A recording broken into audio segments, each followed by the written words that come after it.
In this video, I'm going to talk about a few things you need to know before you apply for any art school.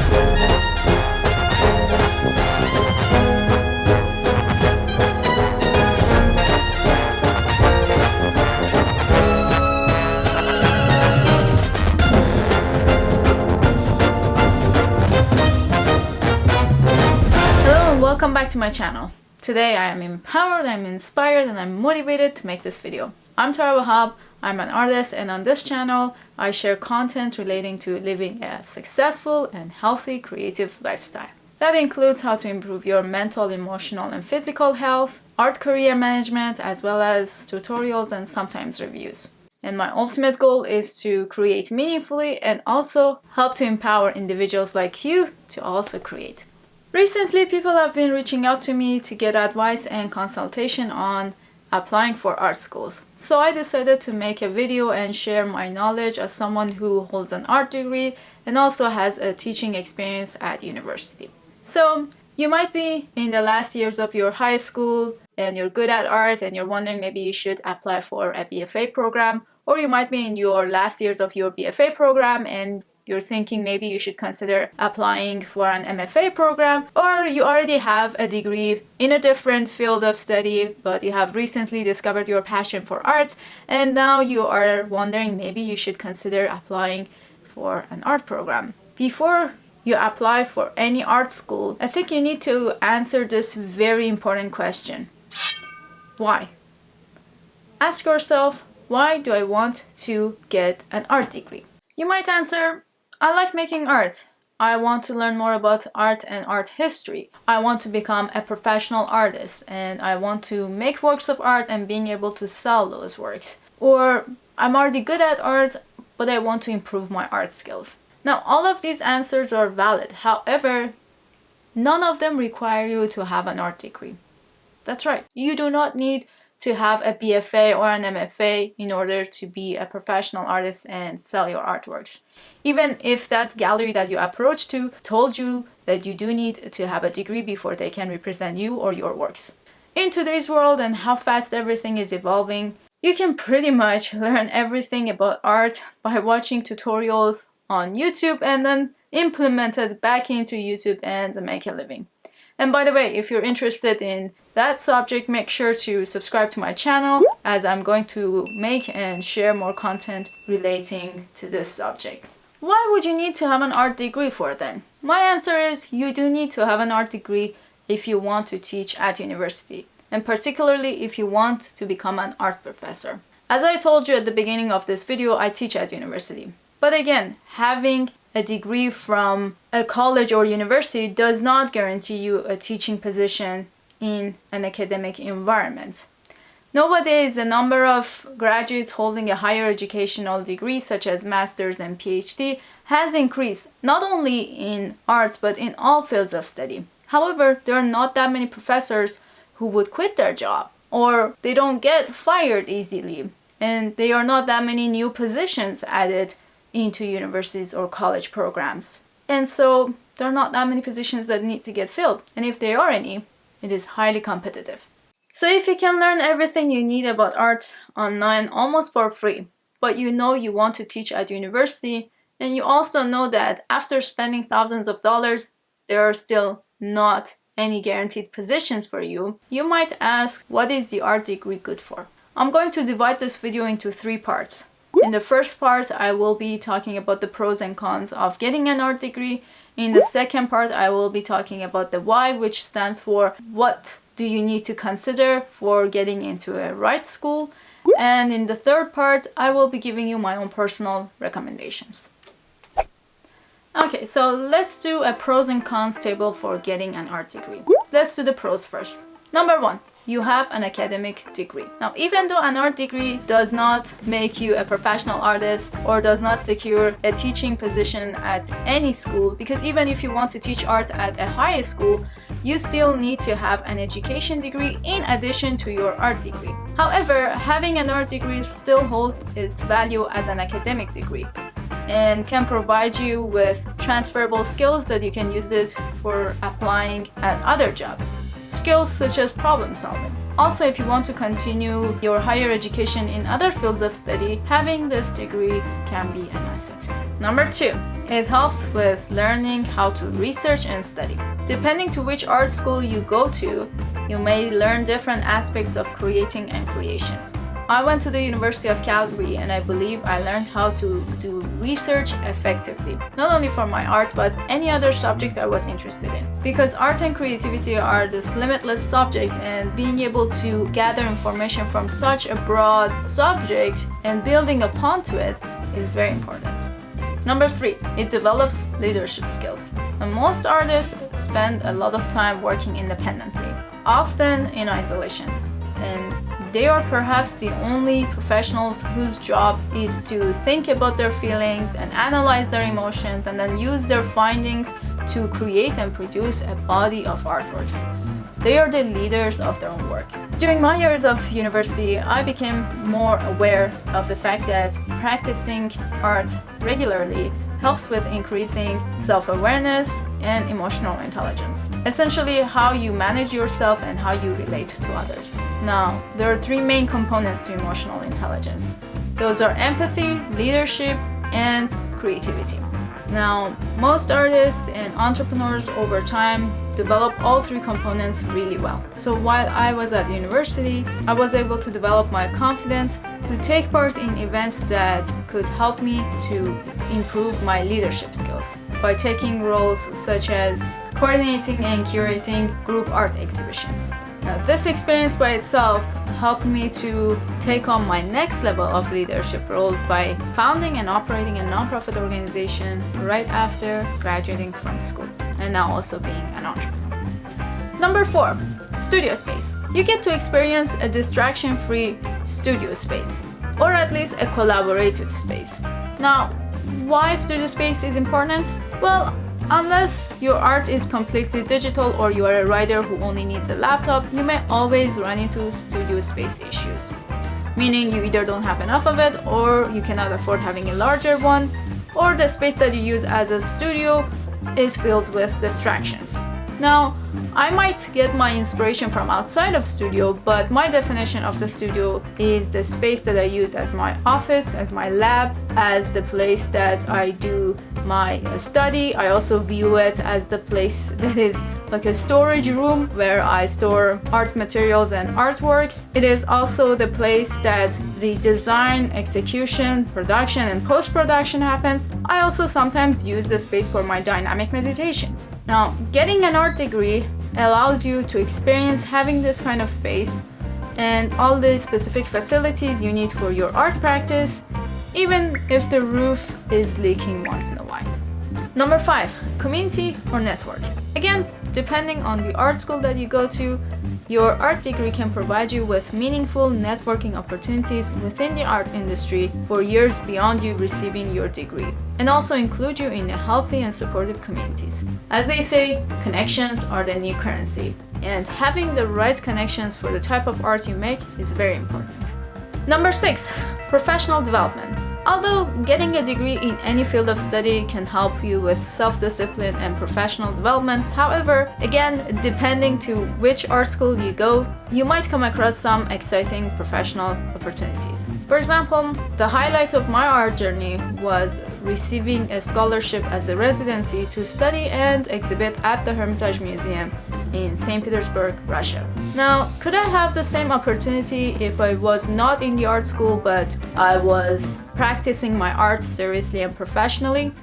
Maybe yes, but then I had to connect with the museum and their programs myself, also consider paying for all the expenses myself. But now, having an art degree is an asset if I want to apply for any residencies anywhere around the world, and I can back it up with my CV. Now, let's talk about the cons. Number 1, high tuitions. With all the pros I just explained, most often the value we receive from an art degree is really not worth the amount of tuition we pay, especially in Canada or the US or even some schools in the UK. You can pay anywhere from $5,000 to $45,000 per year for tuitions, which does not guarantee any paid position in your field of study. Now, how would this make sense? If you're applying for student loans, knowing that you're not going to land on any job to make a living, yet alone to pay off your student loans. Majority of people who get into art school, myself included, are talented and passion driven, and we often view our art as our calling and mission in this world. We have this spiritual perspective on it, and we are well aware of the lack of financial sustainability or financial gain from this degree, as opposed to those individuals who decide to, let's say, go into medical school, computer science, or accounting. Yes, they may be passionate about being a doctor or a programmer, but they are also aware and invested in the fact that there will be a job for them and there will be great profit. So having this knowledge and having this spiritual perspective towards art pretty much makes getting an art degree feel like purchasing a very expensive piece of paper with your name on it under the brand name of the school you chose. Unfortunately or fortunately, it is accepted that being in the arts is a risky field. In other words, an art degree is not necessarily an investment, keeping in mind that 95% of the art graduates do not end up making art for life. Number 2, outdated programs. You can learn pretty much everything an art school teaches you and beyond that online, or at least outside of an academic environment, and pretty much for free. Even if you're considering going to an art school so you can have access to special facilities such as wood shops and metal shops, digital media labs, photography labs, or animation studios, printmaking studios, foundries, or kilns, or even having access to special tools and instruments or equipment such as CNC machine and laser cutter, you can find most of these facilities outside of school at various centers, and you can use their services by paying their membership fees or just paying for that specific service. If you get your degree right today, no matter BFA or an MFA, and apply for a job that requires either of these degrees, they will be looking for someone who has at least 2 to 3 years of experience in that or similar role.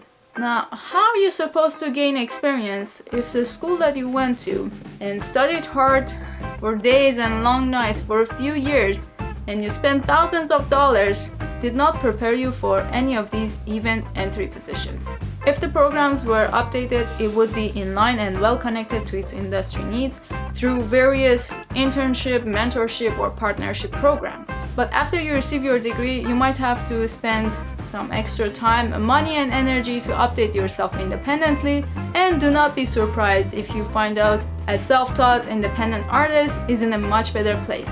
An art school may prepare you to become an emerging artist, but not necessarily a professional one. Number 3, starving artist mode, or toxic environment. So knowing all the above and still deciding and choosing to go to an art school, you have pretty much prepared yourself for being a starving artist. Or at least this is the perspective of your school or your professors towards you. The reason why the self-taught and independent artists might be doing better than you is because they have muted the background noise and they are not constantly being fed with negative comments or destructive criticism through personal opinions. I have heard and have been repeatedly called that I'm going to end up being a starving artist by my professors at school. Oh, and keep in mind, getting an A in an art school does not mean you're a good artist or you're going to have any paid position in the arts. I know, it sounds extremely disempowering, and it definitely was detrimental to my mental and emotional health, not only during the years of my school, but years after I graduated from that school. Especially as an immigrant who already went through a difficult time to get into an art school. So using this phrase consistently is not only sending the message that people don't need art. When it is directed to a person, then people don't need your art. Mr. Miyagi always told me there is no such thing as a bad student, only a bad teacher. I don't know, maybe these teachers thought they are showing us some tough love or somehow are preparing us for the life or the tough life outside of school, but this attitude by itself is a great indication of limited mentality, their inability to update their programs and get connected to the industry, and a great indication of a toxic and non-supportive community.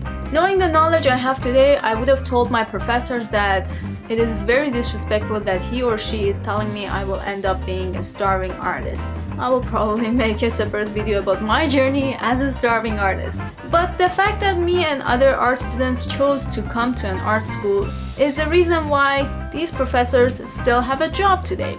I teach a continuing education course, and that's exactly why I feel appreciated every time a student decides to take my course, because that means I get to teach that course once again and I get to keep that job.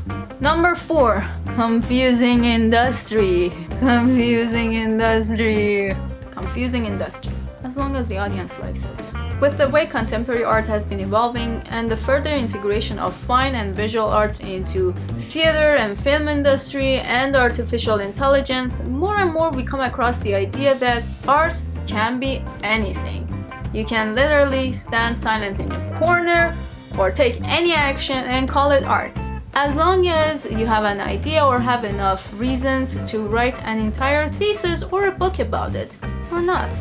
As long as the audience likes it. Or not. I know, it is extremely confusing. Let's face it, it's the creative industry. We forget that we need to get creative with it. We have to break the rules, right? But creativity is not taught at school, especially not in schools with rigid mentality. Art is both product and service. You have to figure out what works for you and your kind of art and which physical and virtual environments to involve yourself for your success. But unfortunately, we are not taught art business in art school or how to be an entrepreneur. And again, these are other indications that programs are outdated and they are simply not geared towards artist success. It is not educators' fault because they simply don't know how to help and they are already overwhelmed by the amount of marking and reporting they have to do. Number 5, limited to no paid position. Do you remember the first job you got hired for? Do you remember how did you apply for it? Most of us have started from small positions, whether it was a babysitting job or working at a grocery store or a retail job. Some of us have worked for family, friends, or relatives. You had to go to a place or a person to get a job. But it's not entirely like that in art. Unless your parents are artists who have walked a path and can guide you through this path, or at least encourage you, you will have difficulty finding any paid position in the arts. Generally, in comparison with other fields, there are less art-related venues, companies, and organizations, which have very limited number of people working for them. For example, if you were in a medical school as an intern student, you would be completing some courses at the hospital as an actual hands-on experience learning. But the art school I went to had this amazing museum right inside the campus, but art students were not hired to work even at the gift shop of this museum. But also realize that professional artists are a very small percentage of the world's population. Therefore, being involved in a creative professional group sometimes is very exclusive and discriminatory. And yes, it is highly competitive. Only a handful of people get commissioned or even represented by galleries or even get hired as an assistant at a gallery or a museum with or without any academic or higher education. Art school does not teach you how to build an audience for your art beyond just participating in an art exhibition. Art schools usually have small number of staff and students, which creates a rather intimate community that can possibly introduce you to a few galleries. But even galleries do not help you with your art business or your audience because they believe that part is their job, which includes finding art collectors who are the clients for your art, promoting and marketing your artwork, and selling them. You become the factory that produces the products of their gallery, but under their own terms, most of which do not allow you to grow outside of that gallery. For example, if you're successful being represented by a commercial gallery, they want to make sure that you spend X amount of hours per week producing that specific type of art they know sells well. Meanwhile, you're not allowed to be represented by another gallery. And if your art sells, they can take up to 60% of commissions. They also do not want you to get to know the art buyer in case you make sales behind their backs. Now, of course, they justify all of this because they are a business and they want to make sure that their business is still up and running. They have to pay rent for their venue. They also spend money promoting and marketing your artwork, creating brochures and holding open and closing receptions. They also spend time looking for and communicating with potential buyers to eventually sell your art. But while you are working on producing more art, you're not making any income. You do not have any health benefits. You also have to juggle between multiple jobs. That doesn't interfere with you being represented by this gallery. But at the end of the day, you're just a human being with a limited amount of time and energy per day. So anyways, it just doesn't sound mutually beneficial. But an art professor would not mind having his or her work at a gallery and not sell for years, because he or she already has a job security, and for them selling an artwork through an art gallery is just another stream of revenue. It is worth to mention that I found only a handful of galleries with an active YouTube channel who are strategically working towards building their audience or increasing their collectors. And you can learn how to sell your artworks yourself way efficiently, and you do not really need to be part of any specific cult to do so. Number 6, donations. I'm adding this one for the fun of it. I'm not sure about other schools, but once I finish my art school, almost every year I get a phone call from the alumni office to first ask how was my experience while I was in school and how is my experience now that I am graduate and outside of school. Which is nice, right? Especially when I was going through the most difficult time of my life. Physically, mentally, emotionally, financially, and then they would go ahead and ask if I wish to make any donations for this and that program that school is running. I'm sure other students were receiving these calls too. Seriously? I mean, nothing is wrong with asking for donations or raising funds, but I know the school I went to is very capable of running all of its programs well funded. In fact, I always even ask if the school is wishing to make any contributions or show any support towards the social profit organizations founded by their former students. And as soon as I ask this, the person who's on the phone is obviously just a student at a part-time job, has nothing else to add but to say thank you and goodbye. So that was all the pros and cons I could think of, but if you're still thinking of applying for an art school, make sure you can answer why. Where, how, and years. Where? Find out which school you should go to based on your ideas, career goals, values, and where you see yourself to be in next 10 to 100 years. Do a thorough research on the program of different art schools. If you're applying for an MFA or beyond, make sure to check out the staff directory of the art program or the arts department of that school. Read about each educator, even the current MFA students, and see if you can find anything in common. Find out if you're in line with their work or research topic. Maybe even contact them and have a conversation to find out if that school would be suitable for you. Find out what kind of opportunities they have offered their previous students and identify if they can be a supportive community to help you network and connect you to the right connections. How and how much tuition? How can you get into that art school? Pretty much all art schools require you to present your art portfolio. For an undergraduate degree, they're usually looking for a very specific portfolio that demonstrates your level of skills, talent, creativity with usage of various medium. For an MFA program, it is somewhat similar. They will be requiring a portfolio of your previous work, your CV, which outlines your professional status based on your previous education, number and type of exhibitions, in addition to writing a proposal letter, which outlines your research focus, your previous experience, and how acquiring an MFA can help you with your goals. Of course, for higher levels of academic degrees, such as PhD and postdoc, your work becomes more and more focused on a topic, less about art making and more about writing about an idea.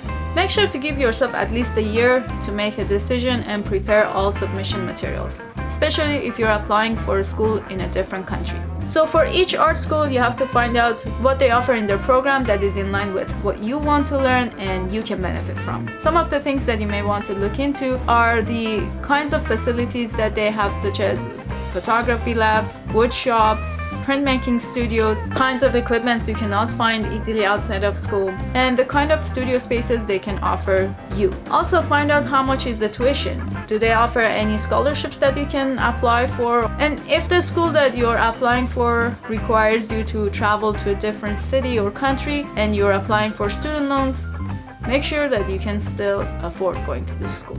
Years. Find out how long the program is for. Most undergraduate degrees are 4 years in length, and it's an intense program. If you're going to study all the way up to PhD, consider spending about 13 years without taking any break.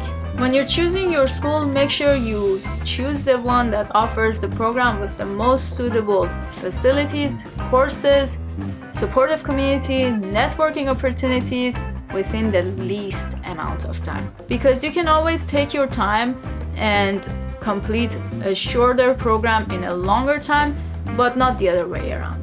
The lengthy programs often require you to take courses that are mandatory but do not offer much value, and so they end up kind of wasting your time. Make sure you choose and study smart at the school that offers you the most value. My recommendations. I personally finished my undergraduate degree within 5 years. I had interest in learning various subjects, and I majored in visual studies and minored in Russian language and literature. And so I ended up going to a school that was offering wide range of subjects in different fields of study, and it was not necessarily ranking very high in arts. And I did not have all the knowledge I have today and did not want to commute to a farther distance. My family moved with me to the new city. But I did check out schools for getting an MFA in UK and San Francisco. And I came to the conclusion that what I wanted to learn and to do was not really offered by a school. And if I was going to turn it into a thesis, it would not have the same impact I was intending. So I had to get creative with it. Many people, including art students, are not very sure of what they want to do in their life or what they want to do with their creativity in their life. It is more important to have some level of clarity of what you want to achieve with your creativity in your life than which school you choose to go to. So my recommendation to you is that do not let school to stand in the way of your education. Learning is a lifelong journey. And with or without an academic degree, you have to continue your education. And you have to value the time and resources that you put into this learning. Find out what interests you and always do your research. Read books about it. Watch videos and listen to podcasts about it. Study successful artists and entrepreneurs in that field. And find out how else you can have access to the knowledge that you seek. There are tons of valuable and affordable online courses that you can benefit from. And if you value the brand name of a particular school, you can always benefit from the continuing education courses they offer. That way you can get certified and learn in the most effective and productive way. Create your own website and showcase your artworks on it. It is important to learn how to showcase your art in a professional manner as soon as possible. So having a website helps with that. You can open up a free website to begin with. There are many different web developing sites that offer free websites, such as Wix.com. Wix offers very elegant and visually appealing templates. As you develop your style and create more artworks, you can always go back and develop your website, add and change different information as you build your career. Have social media accounts. You definitely do not need to be on all social media platforms, but be on the platforms that you find most suitable for you and your work. For example, Instagram, maybe Facebook, and LinkedIn, where you can develop professional profile of yourself, your art, and your career. And do not bother to get on too many art selling platforms unless you have an inventory of your artworks and ready to sell. At the beginning of the pandemic, I had a conversation with a gallery owner who was very disappointed by the lockdown and the closure of his gallery, and he was mentioning that he did not want to represent artists who have social media accounts, particularly Instagram, and he was saying that he did not respect artists who post the photos of their artworks when, in his own words, even the paint hasn't dried yet. But I do not agree with him. Obviously, with the rise of art libraries and providing more access to art, especially in more conservative cities, art galleries are losing more and more clients every day. And so it is understandable that they're trying to somehow, or attracting them to come back to galleries. Also, some people get caught up with the copyright issues. If you are sharing the images of your artworks, some people may copy your art. My suggestion is that always have professional documentations of your artwork. Create watermark when you're posting, and create something that cannot be easily replicated. You're creative, right? Start a YouTube channel. Having a YouTube channel can help with building your audience and your discoverability as an artist. There are many great benefits to having a YouTube channel, but the least they can offer is that you can document your progress and your journey as an artist. And so if you ever look back to where you started from, you have an entire archive of your story, and also you get to keep all your copyrights for yourself. I'm personally investing more time this year on YouTube because my social profit organization has 2 YouTube channels, and now that my team is slowly growing, I can delegate more of my responsibilities so I can spend more time on me and building my personal YouTube channel here. Another recommendation I would give is to practice and practice, create and create. Creativity is like a muscle, so the more you use it, the better you become at it and the stronger it becomes. Human brain learns through creation and creativity. So even though you go to an art school to get a degree, if you do not continue practicing your art, you may not accomplish what you wish. Historically, those artists who were successful both artistically and financially were the ones who used all their resources. They studied successful businesses or people. They looked into all the possibilities, and they created a brand around themselves as a person and their art. And they kept rebranding themselves whenever it was necessary. And they did not stop at just their degree or their academic achievement or how many shows they have exhibited or at which galleries or how many galleries they represented, or even stopping at representing their works at galleries. They went beyond, way beyond just an art degree or academic achievements. Artists such as Andy Warhol or Salvador Dali, they mass-produced their art not only as highly sought-after handmade products, but also as merchandise with their style or artwork on it. Last but not least, you have to think about what you can leave as a legacy behind. This is something that we talked about a lot in art school, but we did not learn or study so much about how to do it. All the artists that we learned about in art history courses, those people who did something differently and therefore they wrote about them in the books. It means nothing if you have the entire knowledge in the world and the best skills and talents, but you don't know how to use it and put it into positive action towards the society. So it is very important to learn and to know how to build something or some idea that is long-lasting and builds a legacy for you. In terms of career development and legacy, despite the criticism he receives, I always think of Walt Disney, who's probably not even known as an artist by many people, but he was extremely creative. His formal education did not exceed a few courses he took, because he was clear on what he wanted to learn and create. His creations influenced the culture of the entire world, and his business became this global empire that to this date is still thriving. There are also many other artists, not only in visual arts but in dance, music and drama, who were either self-taught or built their career independently from literally performing on the streets. They built their audience into true fans who admire their work and are willing to spend money to see and hear more of it. There are also lots of artists here on YouTube who are practicing the same strategies. Anyways, I hope you found this video helpful before you apply for any art school. Let me know if you have any questions in the comments below or if there are any topics you wish me to cover. If you like this video, please hit the like button and subscribe to my channel. And hit the bell if you want to get notified when my next video is posted. Thank you so very much for supporting this channel and watching my videos.